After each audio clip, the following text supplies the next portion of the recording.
अध्याय 5 खनिज और ऊर्जा संसाधन। नया पाठ्यक्रम और हम क्विक रिवीजन कर रहे हैं अपना। देखते हैं सबसे पहले खनिज। सभी वस्तुओं का निर्माण खनिजों के द्वारा होता है और यह एक कार्बनिक पदार्थ होता है जिसमें कठोरता, रंग और निश्चित आकार होता है। क्या कहलाता है? खनिज कहलाता है। ठीक है, आगे देखिए खनन क्या होता है। तो पृथ्वी के गर्भ से धातुओं, अयस्कों तथा अन्य उपयोगी खनिजों को बाहर निकालना क्या कहलाता है? खनन कहलाता है। ठीक है, खनिजों के प्रकार देखें तो धात्विक खनिज, अधात्विक खनिज और ऊर्जा खनिज। कितने प्रकार के होते हैं? 3 प्रकार के होते हैं, धात्विक, अधात्विक और ऊर्जा खनिज। धात्विक खनिज देखते हैं तो वे खनिज जिनमें धातु का अंश अधिक होता है और ये 3 प्रकार के होते हैं, एक तो लौह, एक अलोह और एक बहुमूल्य। लौह में देखें तो जिसमें लोहे का अंश हो, जैसे लौह अयस्क, मैग्नीज, निकल, कोबाल्ट आदि। और अलोह देखें जिसमें लोहे का अंश न हो, जैसे तांबा, सीसा, जस्ता, बॉक्साइट आदि। बहुमूल्य खनिज जैसे सोना, चांदी, प्लेटिनम। लौह अयस्क के बारे में पढ़ते हैं तो लौह अयस्क एक आधारभूत खनिज है तथा औद्योगिक विकास की रीढ़ है। भारत में लौह अयस्क के विपुल संसाधन विद्यमान हैं। भारत उच्च कोटि के लोहांश युक्त लौह अयस्क में धनी है। अब देखते हैं इसमें सबसे पहले है मैग्नेटाइट। तो उच्च कोटि का लौह अयस्क जिसमें 70% लौह का अंश पाया जाता है। इसमें सर्वश्रेष्ठ चुंबकीय गुण होते हैं जो विद्युत उद्योगों में प्रयुक्त होता है। ये कौन सा है? मैग्नेटाइट। हेमेटाइट देखते हैं तो उद्योगों में प्रयोग होने वाला सर्वाधिक महत्वपूर्ण लोहा जिसमें 50 से 60% लौह अंश पाया जाता है। मैग्नेटाइट में कितने प्रतिशत लौह अंश पाया जाता है? 70। हेमेटाइट में कितना? 50 से 60। अब देखें उड़ीसा में झारखंड पेटी, महाराष्ट्र में गोवा पेटी, बेलारी में चित्रदुर्ग, चिकमंगलूर और तुमकुर पेटी और दुर्ग, बस्तर, चंद्रपुर पेटी। भारत में लौह अयस्क की क्या है? ये पेटियाँ। अलोह खनिज देखें तो इन खनिजों में लोहा शामिल नहीं होता, यद्यपि ये खनिज जिनमें तांबा, बॉक्साइट, सीसा और सोना आते हैं। ठीक है, धातु शोधन, इंजीनियरिंग व विद्युत उद्योगों में महत्वपूर्ण भूमिका निभाते हैं। और कौन निभाते हैं? अलोह खनिज। देखते हैं तांबा। आघातवर्ध्य, तन्य और ताप सुचालक होने के कारण तांबे का उपयोग मुख्यतः बिजली के तार बनाने में, इलेक्ट्रॉनिक और रसायन उद्योगों में किया जाता है। मध्य प्रदेश की बालाघाट की जो खदानें हैं वहाँ से लगभग 52% तांबा का उत्पादन होता है। अधात्विक खनिज देखें तो वे खनिज जिनमें धातु का अंश नहीं होता है, जैसे अभ्रक, नमक, पोटास, चूना पत्थर, संगमरमर, बलुआ पत्थर आदि इसके अंतर्गत आते हैं। अभ्रक देखें सबसे पहले तो अभ्रक प्लेटों या परतों के रूप में पाया जाता है। कैसा पाया जाता है? प्लेटें या परतों के रूप में।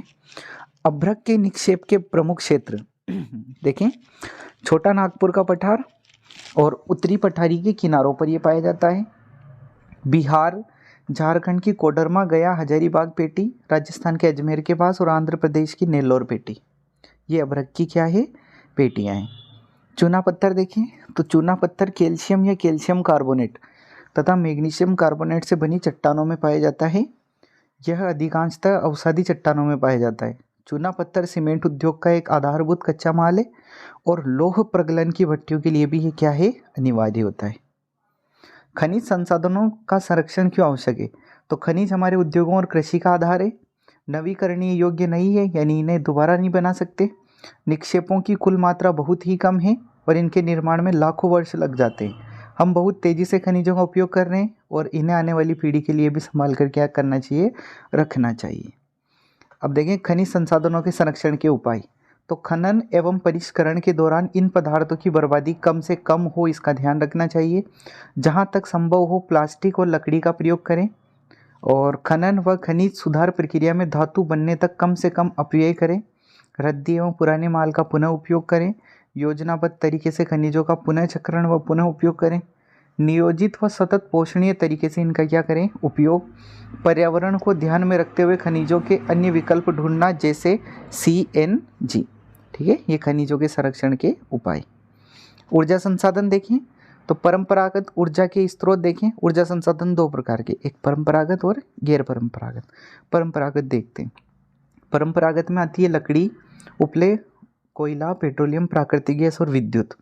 और गैर परंपरागत में क्या आते हैं? सौर ऊर्जा, पवन ऊर्जा, ज्वारीय ऊर्जा, भूतापीय ऊर्जा, बायोगैस और परमाणु ऊर्जा। ये किस में शामिल है? गैर परंपरागत। परंपरागत ऊर्जा के स्रोत के उदाहरण देखें तो सबसे पहले कोयला। तो भारत में कोयला बहुतायत में पाया जाने वाला एक जीवाश्म है। जीवाश्म ईंधन है ये एक प्रकार का, और बहुतायत यानी बहुत ज़्यादा मात्रा में पाया जाता है। यह देश की ऊर्जा आवश्यकताओं का महत्वपूर्ण भाग प्रदान करता है। इसका उपयोग ऊर्जा उत्पादन तथा उद्योगों और घरेलू ज़रूरतों के लिए ऊर्जा की आपूर्ति के लिए भी किया जाता है। ठीक है, अगला देखते हैं लिग्नाइट। लिग्नाइट एक निम्न कोटि का भूरा कोयला है। कोयले के प्रकार देख रहे हैं अब हम, है ना, जिसमें सबसे पहले नंबर पे यह एक मुलायम होने के साथ अधिक नमी युक्त होता है और लिग्नाइट के प्रमुख भंडार तमिलनाडु के नेवेली में मिलते हैं और विद्युत उत्पादन में प्रयोग किए जाते हैं। ये कौन है? लिग्नाइट। अब बिटुमिनस देखते हैं, कोयले का दूसरा प्रकार। तो गहराई में दबे तथा अधिक तापमान से प्रभावित कोयले को बिटुमिनस कोयला कहते हैं और वाणिज्यिक प्रयोग में यह सर्वाधिक लोकप्रिय है। धातु शोधन में उच्च श्रेणी के बिटुमिनस कोयले का प्रयोग किया जाता है, जिसका लोहे के प्रगलन में विशेष महत्व होता है। और ये किस प्रकार का होता है? तो ये नीचे दे रखा है इस प्रकार का। आगे देखते हैं तीसरा। 3 प्रकार का होता है, तो एक हमने 2 देख ली, अभी तीसरा एंथ्रेसाइट कोयला।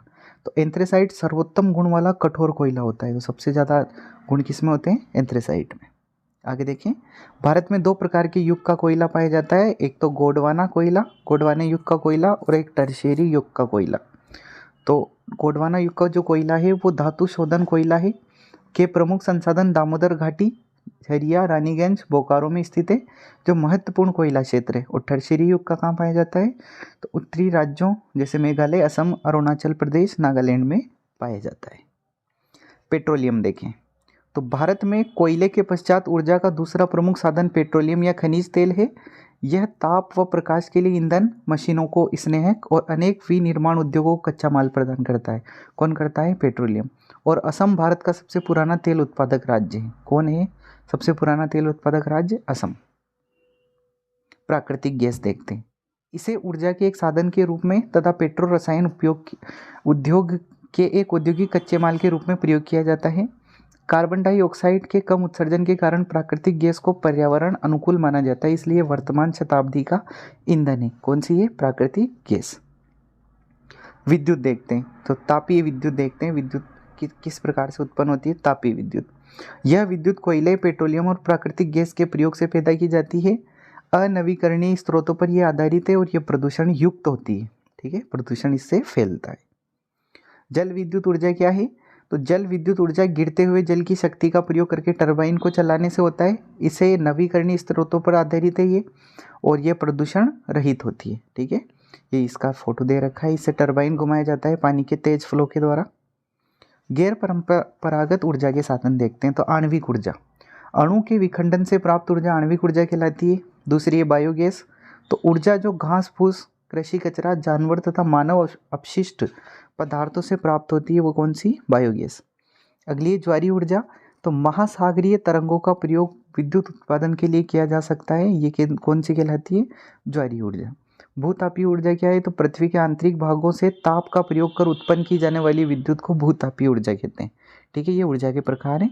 ऊर्जा संरक्षण के उपाय लिखने हैं, तो देखते हैं। जरूरत न होने पर बिजली बंद कर देनी चाहिए, सार्वजनिक वाहनों का प्रयोग करना चाहिए, और परंपरागत ऊर्जा के स्रोत सीमित है और तो इनका ध्यान से उपयोग करना चाहिए। नवीकरणीय साधनों का क्या करना चाहिए? प्रयोग।